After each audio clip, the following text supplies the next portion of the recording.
Naka 90 naman ako last year, di ko sinisigaw. Ba't ba yung sayaw gusto mo special?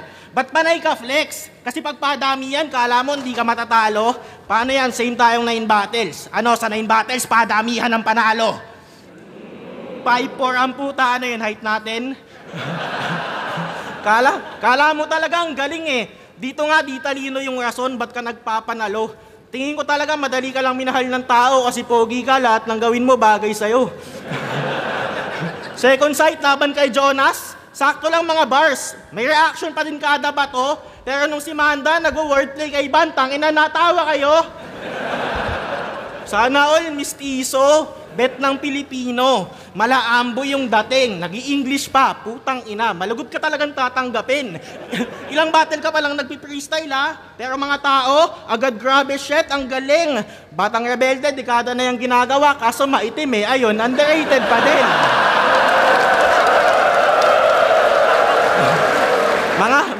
Mga bagay na ayaw ng fans, pag ikaw gumawa, malimit na papalampas. Ayaw nyo ng line mac? Madami siya nun, di nyo lang pansin yun madalas. Delivery, anak ng napush mo pa yon. Alam mo kung gaano kakalakas? Combination na yun ng line mac at tunog motos, hindi ka pa din nabash. Putang inang pogi mo. Ikaw na lang yung nagwa-wordplay ng sick at galing na nasasabihan pa ding technicals yung asset. In fairness, konti pa lang kayong nakaisip nun, mga wala pa kayong 100. Tas lagi kang may tigas ng mukha, nasabihan kalaban, walang pine-present na bago. Kung mag-wordplay ka ng sasabunin ko to ng bars, kala ko nasa 2012 pa ako. May nag-message sa akin, idol niya daw ako.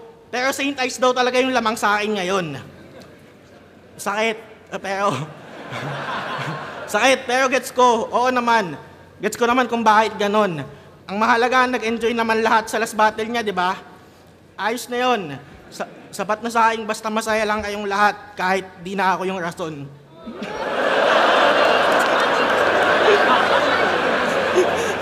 Ulol, past is past, tang ina mo. Ngayon mo subukan yung pwesa. Bilang kita ibabaon, tang ina mo, magbubutas tayo ng planeta. Halimaw, lumabas na ng selda. Nagkalas na ng mga kadena. Mahina nung unibersikulo, ngayon mula saan yung buwelta.